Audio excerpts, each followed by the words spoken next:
Hello, this is Yogeshwar 7000 again, and I'm back with another interesting topic on Vedic astrology today. And today we'll be talking about some indications of poverty. I know we've been talking about wealth, but we come across several birth charts and people who are fighting constantly with poverty. They, for some, wealth just comes very naturally, and for some, for some reason, they are poor. No matter how hard they try, they are very poor. And of course, money is a very important part of our lives, as we all know, because in today's day and age, you need money for anything. Buying a house, a car, getting good college education for your kids, almost anything. Money is very, very critical. I mean, back in the old ages, the ancient ages, people didn't care about money. The sages had their ashrams, and they would just live in the ashrams, and whenever they needed money, they would call on the king, and the king would provide them with money and food, grains and clothes and all the necessities. So Brahmins didn't have to worry about money, especially the kings. They used to get their taxes. People were honest, and farmers used to get their money from normal food, grains and selling of their crops, and businessmen were honest. Everything was so smooth and so perfect. But today's day and age, money is just overwhelming us. The requirement of money is overwhelming us. You need money for everything. Even driving on the roads, you have to pay tolls. Anyways, so money being a very, very important aspect, some people are struggling with it, and they come to astrologers, and the astrologers have to see, well, what kind of combinations are there as far as money is concerned. Is there a dhana yoga or a nirdhana yoga? Dhana means wealth, and nirdhana means wealthless. So there are yogas which you can see, and we're going to discuss a few. It's there are hundreds of them, but it's not possible to discuss, obviously, because of time constraints, limitations in the videos. We cannot discuss all of them, but we'll discuss a few. So what are the main things which you should be looking immediately is if somebody comes to you and wants you to read his chart and say, well, why is he struggling so much as far as money is concerned? So one of the yogas which leads to wealthlessness is if the Lagna Lord, or the Lord of the Ascendant, is sitting in the 8th house. Okay, look at the and it's not as if all people with their Lord of the Lagna or Lord of the Ascendant sitting in the 8th house will be poor, because you have to see all other aspects as well. The aspects of benefics and some other yogas which can bring wealth, the 10th house, the 11th house, the 2nd house, all these have to be taken into consideration. But one very important factor is, and this is coming, by the way, from the ancient scriptures. This is not, whatever I discuss in my videos is coming from the ancient scriptures. It's not fiction or some astrologer's imagination. Very, very clearly mentioned, if the Lord of the 8th is sitting, if the Lord of the Lagna or the Ascendant is sitting in the 8th, there will be problems related to marriage. Not that he will be penniless, not that he will be wealthless, but it's going to be a challenging, like an indication that he may not be rich. Okay.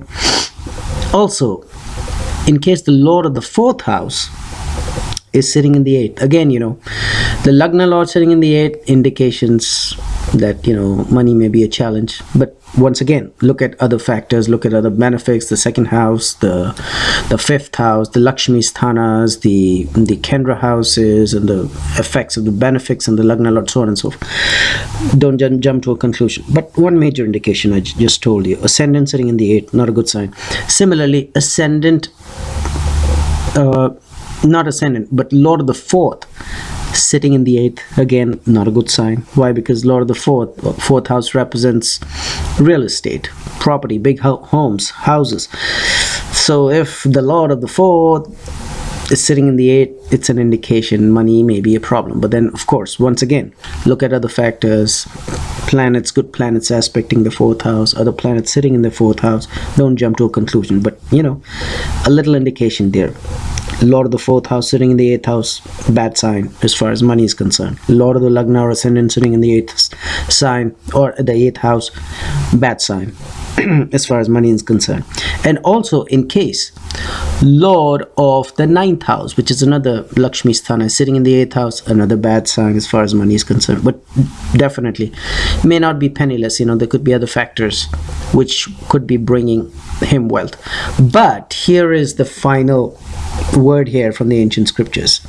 If all these three, Lord of the Ascendant, Lord of the 4th, and the Lord of the 9th, why they didn't say Lord of the 5th? Because 5th is also Lakshmi Asthana? I don't know. That is coming from the ancient scriptures. Once again, if all three, Lord of the 8th, Lord of the 4th, and Lord of the 9th, all three together are sitting in the 8th house, then it's guaranteed lifelong poverty. Okay? So if just one condition is fulfilled, either the Lagna Lord or the Lord of the 4th and Lord of the 9th, it will bring challenges as far as money and wealth is concerned, but it will not make you wealthless for the rest of the life. But here the shloka very clearly says, in case all these three, the Lord of the Lagna, the Lord of the 4th house, and the Lord of the 9th house, all three are sitting in the 8th house, there will be a condition of poverty which will be lifelong, all his life. Okay, so look at for this red flag. It's not a good thing to discuss, but it is mentioned in the scriptures. If you come across a kundli or a birth chart where the guy is just not coming out of it, try to see, is there this condition being fulfilled which is giving him this lifelong poverty? It would be a very rare case, but it's mentioned in the scriptures. Also, another very important thing to look at is the second house. If the second house is afflicted, there is a problem as far as money is concerned, because of course second house is directly related to wealth and money. Okay, so look at the second house. That's also one major thing which you have to see. Okay, you look at the Lord, you look at the 4th house, the 9th house, the 5th house. So the 5th and the 9th and are Lakshmi Sthanas anyways. And the Lagna is very important because Lagna falls as a Kendra house as well, an angle house as well, and as a trine house as well, which is a Trikona house as well. So Lagna house is very important. So Lagna is important, 4th house is important, 5th house is important, 9th house is important as far as money and wealth is concerned. Okay, so keep looking for these factors, and then look directly. Second house, the house of wealth, is it afflicted? Then again there's a problem as far as money is concerned. Okay, another very short poverty yoga, which is a nirdhana yoga, definitely lifelong poverty condition is fulfilled when there is a exchange between the Lord of the 2nd and the 12th house. Okay, meaning which of the Lord of the 2nd house is sitting in the 12th house and the Lord of the 12th house is sitting in the 2nd house. Very dangerous combination. Just like we discussed just a few minutes ago, the dangerous combination was when the Lord of the Ascendant, Lord of the 4th house, and Lord of the 9th house, all these three sit in the 8th house. Then it's a dangerous combination, lifelong poverty. Similarly, in case there is an exchange or a parivartana, as you call it in Sanskrit, between the 2nd house and the 12th house, meaning which, if the 2nd house is sitting in the 12th house, 12th house is sitting in the 2nd house simultaneously, then of course it could be a situation of lifelong poverty. Okay, but like I said, these conditions will be very rare. Okay, now also there's another shloka which says that in case the second Lord is in the 12th house, and the 12th Lord is not in the 2nd house, but it's in the Lagna this time. The earlier we just discussed the earlier shloka which said there's an exchange between the 2nd and the 12th house which guarantees lifelong poverty, meaning which the second house Lord is sitting in the 12th house and the 12th house Lord is sitting in the 2nd house, lifelong poverty. But here another shloka says, in case the 2nd Lord is sitting in the 12th house, but the 12th Lord is not sitting in the 2nd house, but it's sitting in the Lagna or the Ascendant, and at the same time being aspected by a malefic, okay, in the Lagna. So once again, the condition is second house lord is sitting in the 12th house, and the 12th house lord is sitting in the Lagna or the ascendant, and he is being aspected by a malefic planet in the ascendant. Then also lifelong poverty is indicated.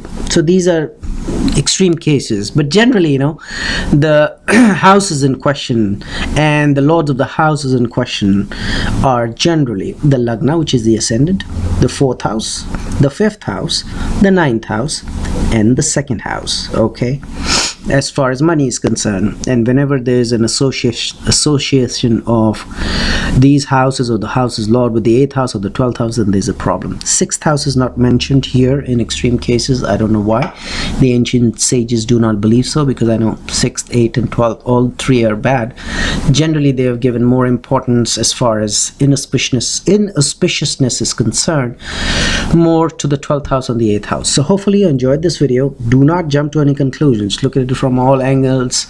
Look at it from, you know, the Jaimini Sutras. Look at it from, you know, these different shlokas you find in different ancient scriptures, and then come to a conclusion. Because, you know, you may realize that, you know, okay, well, the lord of the Lagna is in the 8th, so the person will be poor. No, look at other factors. He may not be poor. It's very clearly mentioned. If the lord of the Lagna, lord of the 4th, and lord of the 9th, all three are in 8th, then there is a lifelong poverty. Otherwise not. And on top of that, of course, you look at some other factors as well related to the 2nd house, benefic aspects of other benefic planets, so on and so forth. It's very easy to jump to a conclusion, but astrology has to be dealt with very carefully. Okay, and then we've already discussed these two shlokas, lord of the 2nd house and 12th house, and the lord of the 12th house and 2nd house, where they're forming an exchange, poverty yoga. But don't again jump to a conclusion. Look at the Lakshmi sthanas, look at the Kendra houses, look at the Lagna. Okay, and also the third condition, lord of the 12th in the Lagna aspected by malefic, and at the same time lord of the 2nd in the 12th, poverty yoga. But then again, don't jump to a conclusion. Look at the Lakshmi sthanas, the 5th house, the 9th house, the Lagna, the Kendra houses, the benefic aspects of other benefic planets, and then finally you can jump to some kind of a conclusion. Because astrology, my dear friends, is not black and white. It's always a shade of gray. So hopefully you enjoyed this video, and in the meanwhile, I will recommend subscribe to my channel and check out my website. There is a link below, and I will see you with an interesting topic on Vedic astrology very soon. Goodbye.